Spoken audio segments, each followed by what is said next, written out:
The way we work is being reimagined at every level, from where to how to what we do.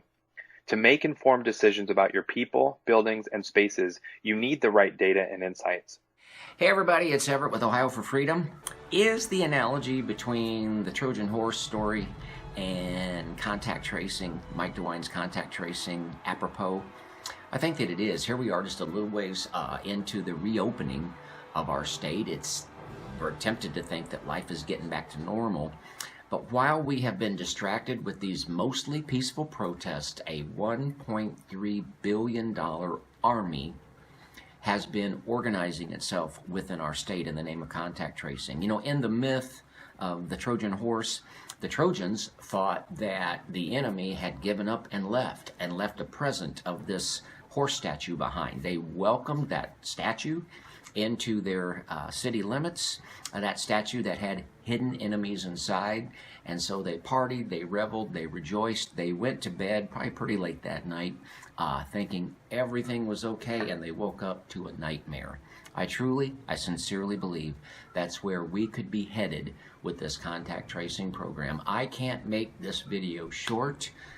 If you want a short video, maybe we'll see you on another episode. I'm going to move as quickly and efficiently as I can, but I encourage you to stick around as we examine contact tracing, Mike DeWine's Trojan horse. There wouldn't be so much to be concerned about if you could trust Mike DeWine. Problem is you can't. I'm going to review a little bit. It's going to take a couple of minutes. But in 2018, Mike DeWine ran as a conservative, a pro-life conservative. He got elected, and then he put Amy Acton in as head of the Ohio Department of Health, a non-conservative because she was a campaign manager for Obama previously, and she was pro-abortion. And then he reinstated the license for the Dayton Women's Medical Center, the abortion mill home of the #1 late-term abortionist in the state of Ohio. But let's go back to March of 2019. So Amy Acton is installed in February. In March, Mike DeWine tried to slip into the Ohio Revised Code the most expansive dictatorial powers in the event of a health emergency that he could declare and that he could keep running for as long as he wanted to. And these powers included the ability to personally direct law enforcement, your local policeman, your local sheriff. This caused Nino Vitelli in May 18th of this year to ask the question, what did Mike DeWine know that the rest of us didn't know? But in March, as the state was beginning to lock down, Mike DeWine appeared with Amy Acton on the Tucker Carlson program. Mike DeWine is the They governor were saying we of had Ohio. 100,000 cases in Ohio that were doubling every 6 days. And Mike DeWine said that, well, we haven't done the testing, but if we did the testing, we know how the testing would come out. And I can't explain it very well, but Dr. Acton can. Problem is she couldn't. She said, and I quote, "Tucker, we know that we don't know, but what we do know is we assume." And those numbers were never remotely close to accurate. So we're into this lockdown. The numbers are all hidden and fudgy. And that led in April 2nd of this year to Nino Vitelli and Dave Burke submitting a public records request to try to get a handle on the actual data that they were considering. And then lots of strange things also happened. Mike DeWine went to court trying to stop an election. The judge says, no, you got to have the election. Mike DeWine defied the judge and canceled the election in the middle of the night before, and all along has been playing games with the numbers. That led Jack Windsor of WMFD-TV to write an article in May, data suppression, and that was also reposted on Ohio State News. And then this has continued until this time, and I almost forgot what was up with that care bag that he gave out that had a care package that had hand sanitizer and it had masks in it and a pamphlet from the Church of Scientology. But let's fast forward to just about a week ago, June 18th, when Mike DeWine said that Montgomery and Warren County had worrisome numbers, and yet just a few days later, public health officials from Warren County said, wait, that doesn't make any sense because we're down 33%. In the last 14 days, we've only seen 5 hospitalizations out of 236,000 people in the entire county with 0 deaths. Now, as concerns contact tracing specifically, when Mike DeWine contracted with Partners in Health, the Paul Farmer organization that is closely aligned with Bill Clinton. Partners in Health is funded by George Soros, is funded by Bill Gates, and it has Chelsea Clinton on the board of directors. And in a previous video, I showed and talked about the video that Mike DeWine released after all the vandalism and the looting took place, the plywood in the State House, that Mike DeWine was glorifying Black Lives Matter, which is also George Soros funded, which collects money for the Democrat Party, and that video ended with an aerial photograph of Hillary Clinton's campaign slogan, "Stronger Together." Folks, you add all this up, I don't trust Mike DeWine. The way we work is being reimagined at every level. Okay, so for a real quick Ohio update on contact tracing, we're going to go to an article by Ohio State House News. By the way, in Ohio, I only have about 4 sources reliably for news, and that would be State Representative Nino Vitelli, Jack Windsor of WMFD, Ohio State House News, and occasionally an article, but it's always extremely important, from Operation Rescue. But I wanted to show you this. You may know this already. I've only known this for a couple of days. This is a brand new iPhone SE. I didn't want to buy the 11. This one was cheaper, and I like the size better, so leave me alone.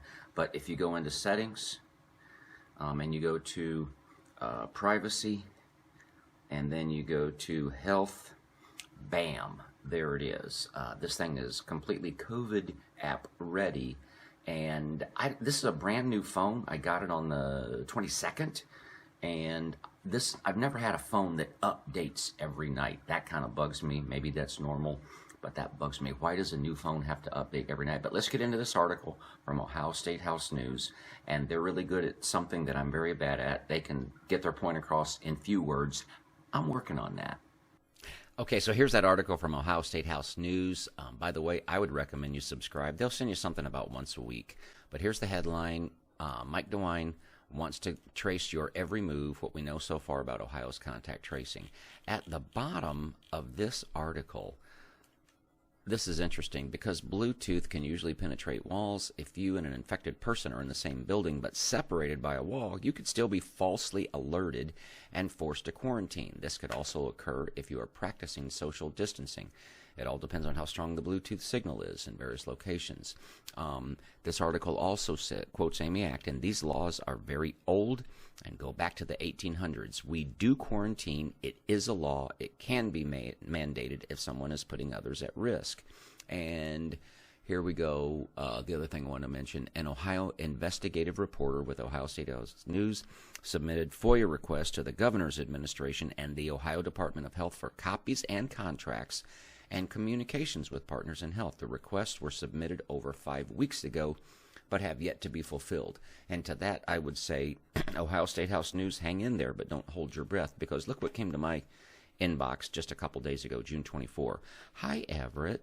The Ohio Department of Health does not have data on Ohio adult flu deaths because influenza deaths are not a notifiable condition in Ohio and not required by law to be reported.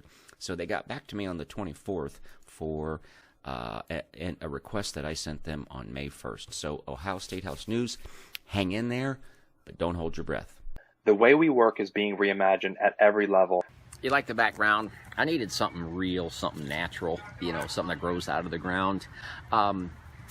When I decided to do this series on contact tracing, I knew there were certain things that I wanted to talk about. But as I got in and started doing some digging and some research, I got to tell you, I ran across something that was completely unexpected, right out of the blue, and really disturbing.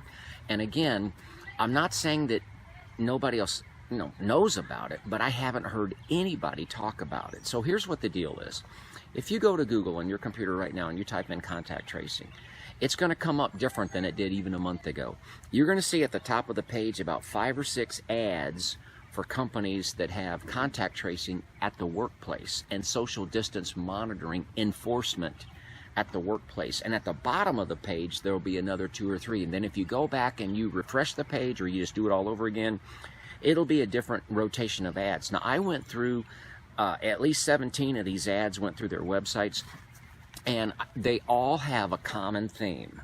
and that is contact tracing at the workplace and this social distance monitoring where you wear a device or it's on your phone or whatever, but it sends alerts to the hall monitor of the company who's keeping track if you ever during your work week get closer than 6 feet from your coworker, and has a series of violations, and some of these things report in real time to local, state, and health officials.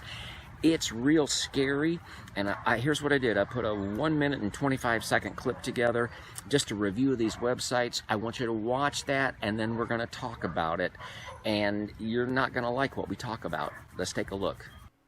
So I pulled up 17 websites that market their on-the-job site social distancing enforcement and contact tracing. Let's start with this one, Getting Life Back to Normal. And looking at that picture, I guess that's what we call the new normal. You're going to pick up on a common theme. This saves time and adheres to social distancing policies. So you see, it's the enforcement of social distancing via technology, social distancing and contact tracing. Let's go to these guys. Proximity alert and contact tracing. Smart social distancing via their technology. Watson Works, this one adds a little something to the mix. You'll notice I'm waving the mouse. This has got also mask detection in addition to, down here in the right bottom corner, social distance enforcing.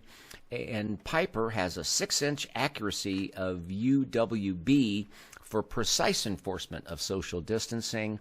More and more organizations are requiring contact tracing and proximity solutions. That's their other term for social distancing. And folks, the list goes on and on and on and on and on and on. And so you have technology reinforced social distancing enforcement coming to a workplace near you. Okay, so that's a quick review of those websites, but I want to ask you a question. Whenever contact tracing has come up or you've even heard about it, has it ever been in the context of being at the workforce? Have you ever heard anybody talk about social distance reinforcement via technology in the workplace? I haven't. Maybe I'm just clueless. Maybe I just haven't been paying attention. I haven't. And I don't see this stuff being like take it or leave it. I see it as being mandatory in a lot of situations. I'm going to ask you to do something. I put together a clip, and it's 4 minutes long. But what I did was the companies that had video demos, I clipped some together, and I would really encourage you, if you care about your freedom, please invest the 4 minutes with me and watch this and pick up on the vibe, the spirit, the direction that some of them want to take the workplace in America. And then we're going to talk about that, and then we're going to talk about 5G. And hold on, because if you're listening, what you're going to watch right now is it's going to get your attention. The way we work is being reimagined at every level, from where to how to what we do. To make informed decisions about your people, buildings, and spaces, you need the right data and insights. Available today for COVID-19 return to workplace efforts, Watson Works is a curated set of products that embeds Watson AI models and applications to ensure the health, safety, and productivity of your people in a changing workplace. Meet Dan. Dan runs his own business, but needs help ensuring everyone in his store complies with physical distancing guidelines to protect his customers and employees. That's why Dan got Atom by Fast Sensor. Atom, or Active Distance Alert and Monitoring, gives Dan up-to-the-minute data on the proximity and concentration of everyone in his business using real-time tracking of connected devices.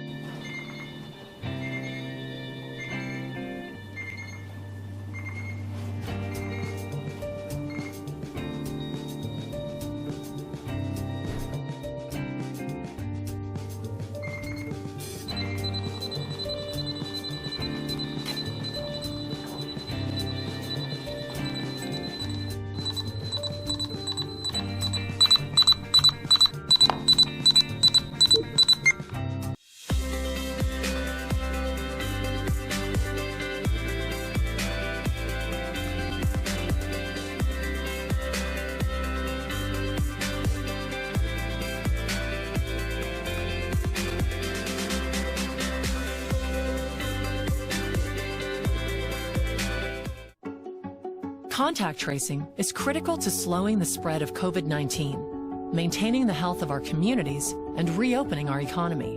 And that demands technology that can deliver automated, accurate information and flexible interoperability to drive greater collaboration and inform containment decisions among key stakeholders. The Maven COVID-19 cloud-based module from Conduin gives public health authorities and private organizations a flexible and configurable platform to monitor, trace, and report on confirmed COVID-19 cases, along with those exposed, to help reduce the spread of the virus. Medical providers enter each patient case into Maven, including details such as age, symptoms, travel history, and any chronic diseases. Relevant details are automatically shared electronically with local and state public health agencies, as well as the CDC. Welcome to SenseGiz. We at SenseGiz have built an award-winning digital solution for enforcing social distancing and contact tracing for enterprise use, which mitigates risks, keep employees safe, and prevent future business shutdown due to COVID-19. This is an IT company where the teammates are having our safer bands, or our fine tags are worn by everyone at the workplace. Social distancing is alerted individually and can be alerted on our web app used by the authorized person. James and Emma are now in close proximity in the office. This has caused the fine tag to buzz and flash light, alerting not only James and Emma, but also the authorized person on his laptop. The solution is so smart that it can identify serial violators and alert authority. You can not only monitor space occupancy and utilization, but use this data in near real time, along with the data from cameras, beacons, and mobile phones to conduct face mask detection, monitor crowding of employees within a floor, alert for social distancing, and perform contact tracing, all while ensuring employee privacy. We can also identify employees that have come into contact with affected employees and notify them of next steps regarding testing and quarantine. This curated set of products is available to you today, so schedule a consultation with IBM now to determine how Watson Works can help you build a smarter future and make lasting changes that will help us become stronger as individuals, businesses, and as a society. Folks, this is shocking stuff to me. I mean, it's really like 1984 on steroids. Makes 1984 look like summer camp. It was 6:30 in the morning, and I was going through these clips this a couple days ago, and when I heard that voice say, even, uploads to state, local, and federal health officials in real time, you probably heard it. I'm like, I'm barely awake with a cup of coffee, and I'm like, whoa! I mean, this is just really frightening. And then another one that really jumped out at me is when I heard that voice and that kind of computery female voice say, even identify as serial violators. Think about it. You talk and say hi to somebody that you're working with, and you get closer to 6 feet more than once or twice in a week, you could be a serial violator. And anyway, I want to keep this moving. The clip that's in black, Watson Works, that's an IBM product. In case you don't know, IBM is what launched Bill Gates and Microsoft. Bill Gates, I don't want to get too deep into this, but, Bill Gates really didn't write that much software. Really what he did, in my view, is during the open source days of the early 70s, he kind of borrowed and stole from everybody else's work, and he's the first one that put a trademark or a patent on it, or whatever you call it. But it was his mom having a conversation with an IBM person that opened the door for Bill Gates to work with IBM. And so the reason that that's important is IBM and Bill Gates, there is a connection, and IBM is huge. And another thing about that, Watson Works by IBM, is that was the one product that, using artificial intelligence, also does mask monitoring. Did you pick up on that? So, you could not only be a serial violator for standing too close to Frank or too close to Sally, but you could be a serial violator for not wearing your mask or wearing your mask. Folks, I don't know if you're creeped out or not, but this really, really creeps me out. Let me try to keep this moving along here. Right now we're living in a 4G on the way to 5G world. Okay, I'm not a real tech guy or anything like that, but I'm going to play you a clip from General Spaulding, who is had a conversation with Brian Rose of London Real, And General Spaulding has spent years and years and years in communist China, okay? This guy knows what he's talking about. But in this clip, you're going to hear him tell the difference from 4G to 5G. I think you can go from 10,000 devices in a square mile to 3 million devices in a square mile. And folks, I want you to think about if this workplace contact tracing, social distance enforcing culture can permeate, where there will be an enormous amount of pressure for that to happen. If that begins to happen in a fully 5G world, you and I are surveilled from sunup to sundown, and that's not a very, very pretty picture. So let's take a look at this clip and then we'll talk about it. The 4G network allows for 10,000 devices to be connected within a square mile. The 5G network allows 3 million devices to be connected in a square mile. That's a massive explosion on the number, on the amount of connectivity. So that's 10 times, 100 times, 300 times more, 3,000 times more? It's, 300 times more. Times more, so okay. Now your smartphone's device is collecting a lot of information about you. But soon the smart city is collecting a lot of information about you. And what that means is that all of that data can be used to be mined to influence you in other ways. And so, but today you can say, I want to opt out of that. And the way you opt out is basically by not having a smartphone. Tomorrow, if you want to do that, you can't, right? Because those cameras are built in place. They're connected to the network. They're watching you. They're doing facial recognition, artificial intelligence driven facial recognition, and they're watching everything you do. So I got glimpses of this when I was living in Beijing in 2017. What does it look like? I mean, what is that reality like? I mean, you said that there's one camera for every 2 individuals in China, and that you can walk into a restaurant and by facial recognition, it knows your previous order. I mean, like, what are some of these realities of a 5G world?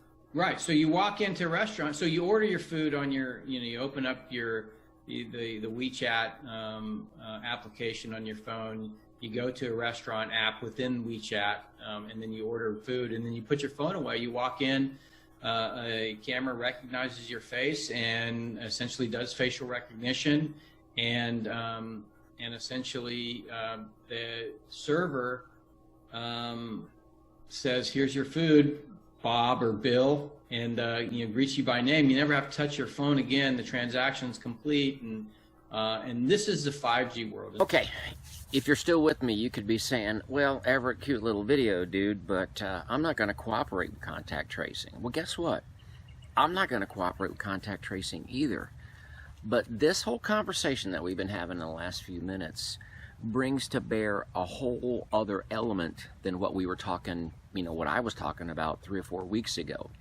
Let me explain it this way. A couple nights ago, I had dinner with a friend of mine who is he's a nursing home administrator, and he was explaining to me that he has to get tested again. It was actually yesterday.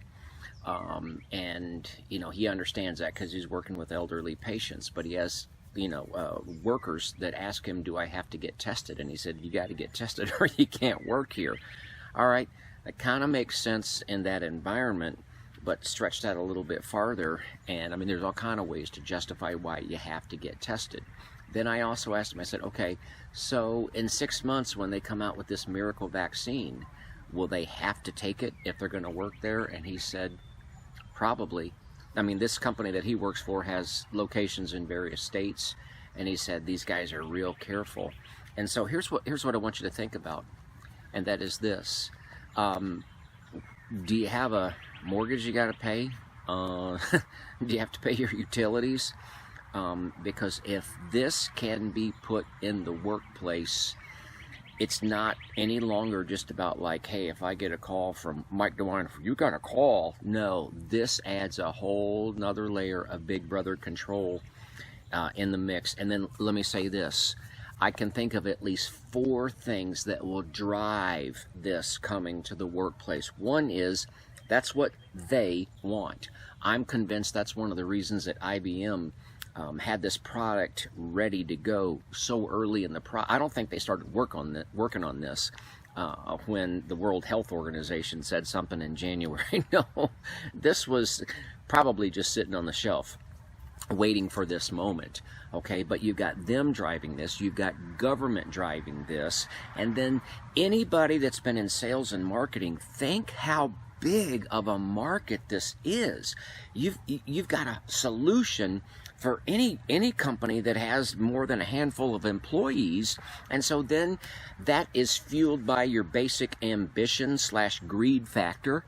Okay, and then everybody in the marketing and sales force also is driven by this holy sense of mission, because we're keeping America safe, we're keeping the workforce safe.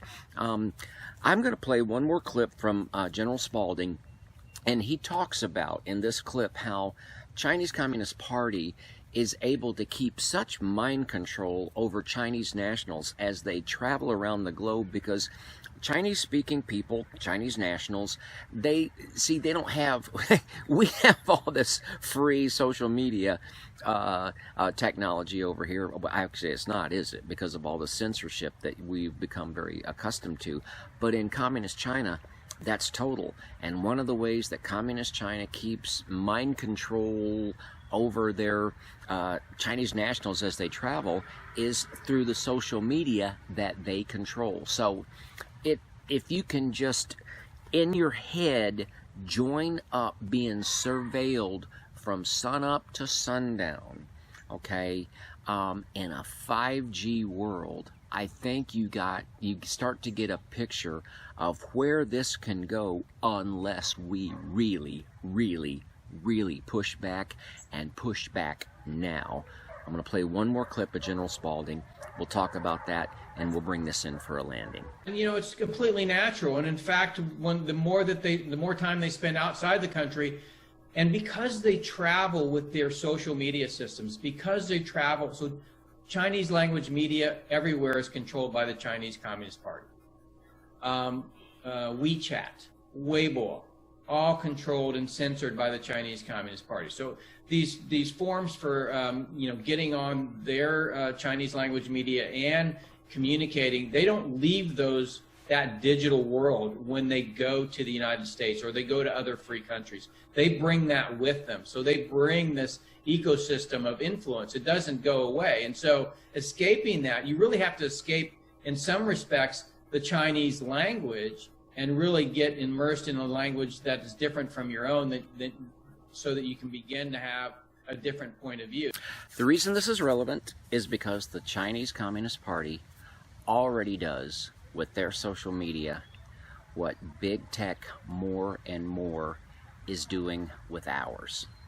And when you combine that with, as I said, 24/7 surveillance, if you're watching this video, you're probably already labeled.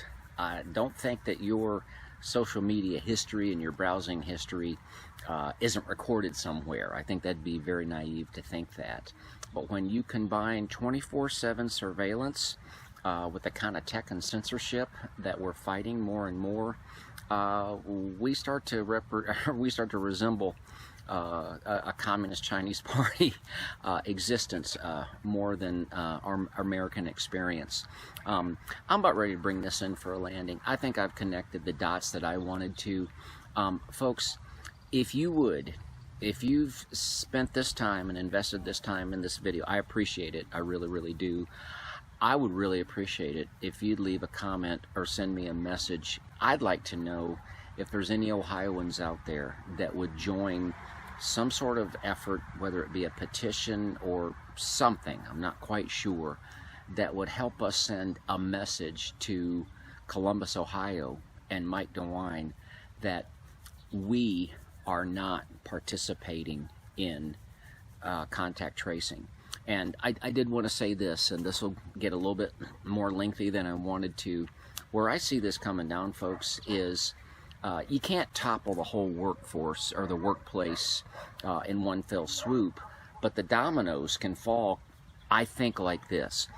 Any place that is licensed is the easiest to topple, okay? That would be like a nursing home. That would be like a hospital, a laboratory, something like that. After that, you have government offices.